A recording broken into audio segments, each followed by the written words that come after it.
Hi guys, welcome to our channel. So guys, thank you so much for your love and support. நீங்கள் கொடுக்குற support, நீங்கள் கொடுக்குற love டெஃபினட்டாக நாங்கள் நல்ல கண்டென்ட்டாக போடுவோம்.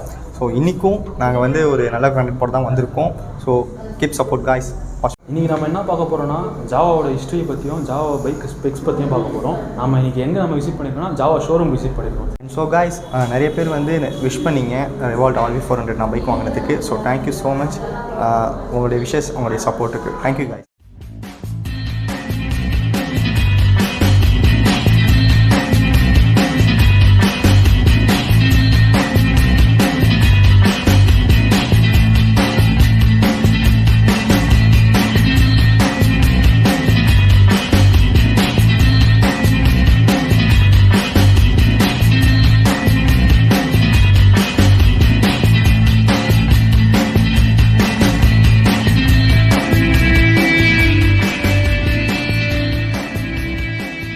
ஸோ காய்ஸ், நம்ம ஜாவா பற்றி பார்க்க முன்னாடி அதோட சின்ன ஒரு ஹிஸ்ட்ரி மட்டும் பார்த்துருவோம்.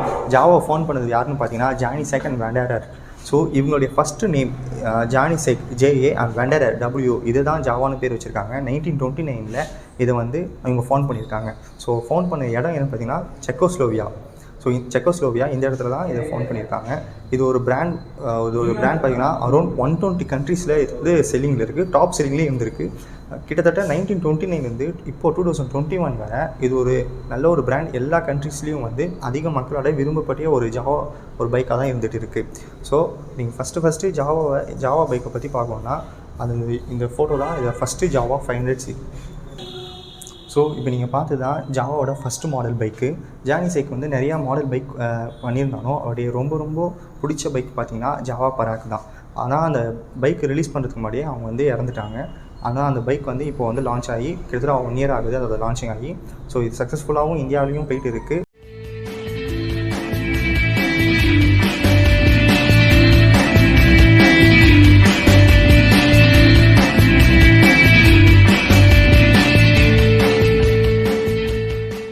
ஸோ காய்ஸ், நம்ம இந்த வீடியோவில் என்ன பார்க்க போகிறோம்னா ஜாவாவில் இருக்கிற மாடல் இந்த ஜாவா பராக்கை பற்றி தான் நம்ம ஃபுல்லாக பார்க்க போகிறோம். இதோட எக்ஸ்ப்ளனேஷன், இதோட டீட்டெயில் ரிவ்யூவை நீங்களும் பாருங்கள். ஸோ காய்ஸ், நீங்கள் வழக்கமாக பார்த்துருப்பீங்க எல்லா ரிவ்யூ எப்படி இருக்கும் அப்படின்ட்டு. சேம் டைம் இந்த ரிவ்யூ அப்படி தான் பண்ணலான்னு பார்த்தோம். ஒரே உருட்டை எல்லா இடத்துலையும் உருட்டக்கூடாதுன்னா உங்களுக்கு வந்து டேரெக்டாக வந்து ஜாவா பராக்கை பற்றி நாங்கள் எக்ஸ்பிளைன் பண்ணதுக்கு வந்திருக்கோம். வழக்கம் போல் நம்ம காந்தி தான் எக்ஸ்பிளைன் பண்ண போகிறாரு. உங்களுக்கு பிடிச்ச சேல்ஸ் பர்சன் அவர் தான் நம்ம சேனலில். ஸோ அவர் எக்ஸ்பிளைன் பண்ண போகிறாரு. எப்படி இருக்கும்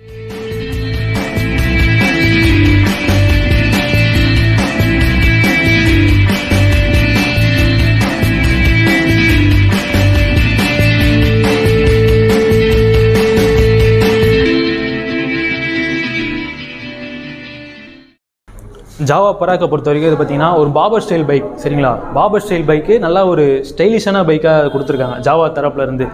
சீட்டிங் பொசிஷன் நல்லா கீழே உட்காந்து சும்மா செம்மையாக ஒரு நல்ல ஒரு லுக்கில் ஒரு வண்டி வேணும்னா இந்த வண்டியை சூஸ் பண்ணலாம்.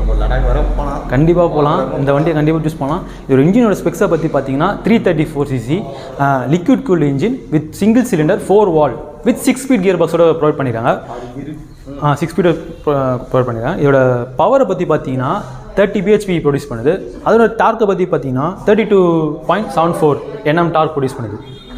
சஸ்பென்ஷன் செட்டப்பை பொறுத்த வரைக்கும் இதில் வந்து டெலஸ்கோபிக் ஃபோர்ஸ் சஸ்பென்ஷன் ஃப்ரண்ட்லேயும் ரியரில் வந்து 7 set அட்ஜஸ்டபிள் மோனோசாக் சஸ்பென்ஷன் கொடுத்துருக்காங்க. இதில் ஃப்ரண்ட்டில் வந்து டிஸ்க்கு பார்த்தீங்கன்னா 280 mm, ரியரில் வந்து 240 mm கொடுத்துருக்காங்க. இந்த பைக்கை பொறுத்த வரைக்கும் டியூல் சேனல் ABS ப்ரொவைட் பண்ணியிருக்காங்க. டயர் ஸ்பெக்ஸை பொறுத்த வரைக்கும் ஃப்ரண்ட்டில் வந்து 100/90 18 inches டயர் கொடுத்துருக்காங்க. இது வந்து டியூப் டயர்டு. ரியரை பொறுத்த வரைக்கும் பார்த்தீங்கன்னா 140/70 inches டயர் கொடுத்துருக்காங்க. அதுவும் டியூப் டயர் தான். இதை பார்த்தீங்கன்னா ஸ்போக்ஸ் வீல் தான் ப்ரொவைட் பண்ணியிருக்காங்க. சரிங்களா, இதில் வந்து அலாய் வீல் கிடையாது. இது வந்து ஒரு பாபர் ஸ்டைல் பைக்னால நல்லா ஒரு விண்டேஜ் மாடலில் நல்லா இருக்கணும்னால இதில் ஸ்போக்ஸ் வீல் தான் ப்ரொவைட் பண்ணியிருக்காங்க. இதோட கிரவுண்ட் கிளியரன்ஸை பொறுத்த வரைக்கும் வந்து 145 mm கொடுத்துருக்காங்க. சீட் ஹைட்டை வந்து பொறுத்த வரைக்கும் வந்து 750 mm கொடுத்துருக்காங்க. நல்லா வந்து குஷன் வச்ச சீட் தான் ப்ரொவைட் பண்ணியிருக்காங்க. நல்லாவும் இருக்கும் ரைடு. ஃபியூல் டேங்கை பொறுத்த வரைக்கும் பார்த்தீங்கன்னா 14 liters கொடுத்துருக்காங்க. இதோட மைலேஜ் எஃபிஷியன்சி வந்து 30 km வரைக்கும் தரோன்னு கம்பெனி சைட்லேருந்து ப்ரொவைட் பண்ணியிருக்காங்க. நல்ல ஒரு லுக்கை பார்த்தீங்கன்னா இதில் வந்து ஹேண்ட் பார் மிரர் கொடுத்துருக்காங்க. இது நல்ல ஒரு கிளாசிக்கான லுக்காக நம்மளுக்கு தருது. இன்ஸ்ட்ருமெண்ட் கன்சோலை பொறுத்த வரைக்கும் பார்த்தீங்கன்னா ட்ரிப் மீட்டர் வந்து டிஜிட்டல்லையும் ஓடோமீட்டர் வந்து அன்லாக்லேயும் ப்ரொவைட் பண்ணியிருக்காங்க. இந்த பைக்கோட கண்ட்ரோலை பொறுத்த வரைக்கும் பார்த்தீங்கன்னா low beam, high beam, turn indicators and horn கொடுத்துருக்காங்க. இப்போ இந்த சைடு பார்த்தீங்கன்னா வந்து இன்ஜின் கில் சுவிட்ச் கொடுத்துருக்காங்க. அப்புறம் வந்து இன்ஜின் ஸ்டார்ட் பட்டன், அவ்வளோதான். இன்ஸ்ட்ருமெண்ட் கன்சோலை பொறுத்த வரைக்கும் ஸ்பீடோமீட்டர் வந்து நம்மளுக்கு அனலாக்லேயும் ட்ரிப் மீட்டர் வந்து டிஜிட்டல்லையும் கொடுத்துருக்காங்க. இதில் இண்டிகேஷன் பார்த்தீங்கன்னா நியூட்ரல் இண்டிகேஷனும் ஏபிஎஸ் இண்டிகேஷனும் ப்ரொவைட் பண்ணியிருக்காங்க. கூட வந்து நம்மளுக்கு ஃபியூல் வந்து ரொம்ப லோவாக இருந்துச்சுன்னா ஃபியூல் இண்டிகேஷன் நம்மளுக்கு ப்ரொவைட் பண்ணியிருக்காங்க. நம்மளுக்கு ஃப்ரண்ட்டில் வந்து ஆலோஜன் லைட் ப்ரொவைட் பண்ணியிருக்காங்க. அது ரியரில் பார்த்தீங்கன்னா வந்து எல்இடி லைட் ப்ரொவைட் பண்ணியிருக்காங்க. ஜாவா பொறுத்த வரைக்கும் பார்த்தீங்கன்னா ஸ்டாக்கில் வந்து பில்லியன் சீட் வந்து அவைலபிள் இருக்காது. இது நம்மளுக்கு வேணால் கஸ்டமாக நம்ம வந்து பில்லியன் சீட்டை வந்து ஆட் பண்ணிக்கலாம். இப்போ பார்த்தீங்கன்னா ஒரு கஸ்டமர் பைக்கை தான் பார்க்குறோம். இது பார்த்தீங்கன்னா பில்லியன் சீட் அவர் வந்து நல்லா ஆஃப்டர் மார்க்கெட்டில் அவர் வந்து ஆட் பண்ணியிருக்காரு. இப்போ சப்போஸ் உங்களுக்கு வந்து பில்லியன் சீட் அவைலபிளாக தேவைப்படுதுன்னா நீங்கள் இந்த மாதிரி ஆஃப்டர் மார்க்கெட்டில் ஆட் பண்ணிக்கலாம். ஆனால் பேசிக்காக பாபர் டைப் பைக்கில் வந்து பில்லியன் சீட் இருந்தால் அவ்வளோ நல்லா இருக்காது. ஏன்னா இதோட வடிவமைப்பே வந்து ஒரு சோலோ ரைடர் வந்து நல்லா கம்ஃபர்டபுளாக ஓட்டுறதுக்கு தான் வந்து bobber style bike. Jawa Perak test drive தான் பண்ண போகிறோம். இதில் பார்த்தீங்கன்னா இன்ஜின் வந்து 334 cc-னால இதில் வந்து அடிஷ்னலாக நம்மளுக்கு ரேடியேட்டர் கொடுத்துருக்காங்க. அது ஏன்னா வந்து இன்ஜின் வந்து 334 cc-னால இன்ஜினோட ஹீட் வந்து அதிகமாக இருக்கும். அதை ரெடியூஸ் பண்ணுறதுக்கோசம் நம்மளுக்கு ரேடியேட்டர் ப்ரொவைட் பண்ணியிருக்காங்க. சவுண்டு பார்த்தீங்கன்னா சும்மா செம்மையாக இருக்குது சவுண்டு பாபர் ஸ்டைலில். வாங்க நம்ம ஜாவா பெராக்கை டெஸ்ட் ரைட் பண்ணி பார்க்கலாம்.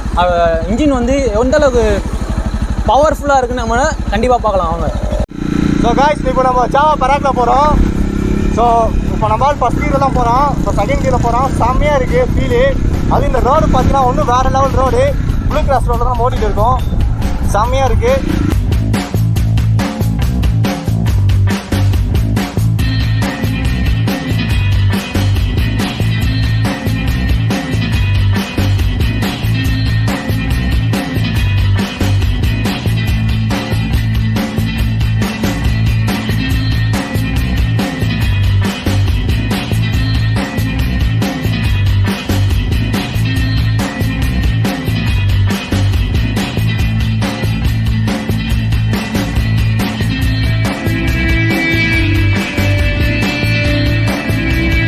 காய்ஸ் பார்த்தீங்கன்னா ரொம்ப ஆசைப்பட்டான் பைக் ஓட்டணுன்னு.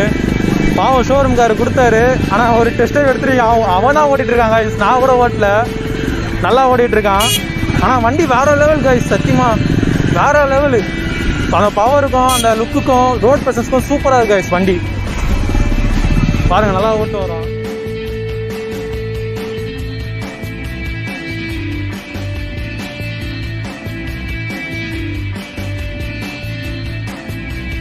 ஸோ காய்ஸ் இப்போ நம்ம கார்த்தி எக்ஸ்பிளைன் பண்ணியிருப்பாரு ஜாவா பைக்கை பற்றி ஃபுல்லாக. உங்களுக்கு பிடிச்சிருக்குன்னு நினைக்கிறேன். ஜாவா பெராக் எந்த மாதிரி மாடல்லே ஏதாவது ஸ்பெசிஃபிகேஷன் கம்ப்ளீட்டாக சொல்லியிருப்பாரு. உங்களுக்கு பிடிச்சிருக்குன்னு நினைக்கிறேன். ஸோ இப்போ வந்து முன்னெல்லாம் பார்த்தீங்கன்னா ஜாவாலாம் புக் பண்ணோன்னா 6 month வெயிட்டிங் பீரியட்லாம் இருக்கும். இப்போலாம் டூ டேஸ் தான், மேக்ஸிமம் 2 days தான் உங்களுக்கு கொடுத்துட்றாங்க. இது ஒரு ஆன் ரோட் ப்ரைஸ் பார்த்தீங்கன்னா 2,40,000 வருது. இனிஷியல் 30,000 கட்டி கூட நீங்கள் வந்து ஃபினான்ஸ் பண்ணிக்கலாம். அதுக்கு இங்கே வந்து ஆப்ஷன்ஸ் நிறையா பண்ணித்தராங்க. நிறையா ஃபினான்ஸும் வச்சுருக்காங்க. அவங்க சூப்பராக உங்களுக்கு பண்ணித்தராங்க. அப்புறம் இதோட சர்வீஸு, இதோட சப்போர்ட்லாம் எப்படி இருக்குன்னு நம்ம காட்டி சொல்லுவார் பாருங்க. சர்வீஸை பொறுத்த வரைக்கும் ஃபஸ்ட்டு 4 சர்வீஸ் அவங்க ஃப்ரீயாக ப்ரொவைட் பண்ணுறாங்க. ஃபஸ்ட்டு சர்வீஸ் வந்து எப்படின்னா 1000 kilometers or 1 month நம்ம சர்வீஸ் பண்ணுற மாதிரி இருக்கும். அப்கமிங் சர்வீஸ்லாம் வந்து 6,000 or 6 months நம்ம வந்து சர்வீஸ் ப்ரொவைட் பண்ணுற மாதிரி இருக்கும். சர்வீஸ் சார்ஜஸை பொறுத்த வரைக்கும் பார்த்தீங்கன்னா லேபர் சார்ஜ் வந்து ஃப்ரீயாக அவங்க ப்ரொவைட் பண்ணுறாங்க.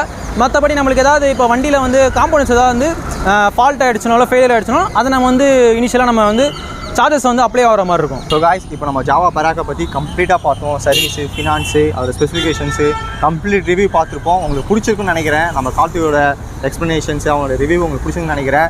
நான் என்ன நினச்சிக்கிட்டு இருந்தேன்னா, அவன் சரிங்களான்னு மட்டும் சொல்லிடக்கூடாது, அது மட்டும் தான் நோட் பண்ணிகிட்டே இருந்தேன். அதனால தான் நான் கேமராவே வரல. பின்ன ஒருத்தர் கமெண்ட்டே போட்டிருக்காரு. ஸோ அதனால தான் நான் அந்த வீடியோவில் வரல. நான் வெளில வந்துட்டேன். அவன் சரிங்களா சொல்லியிருக்கானா அப்படின்னு பார்த்துட்டே இருந்தேன். பரவாயில்ல, இந்த வீடியோவில் நல்லா சொல்லியிருக்கான். சொல்லலை, கரெக்டாக பண்ணியிருக்கான். உங்களுக்கு இந்த வீடியோ பிடிக்கும்னு நினைக்கிறேன். பிடிச்சிருந்தா லைக் பண்ணுங்கள், சப்ஸ்கிரைப் பண்ணுங்கள், ஷேர் பண்ணுங்கள்.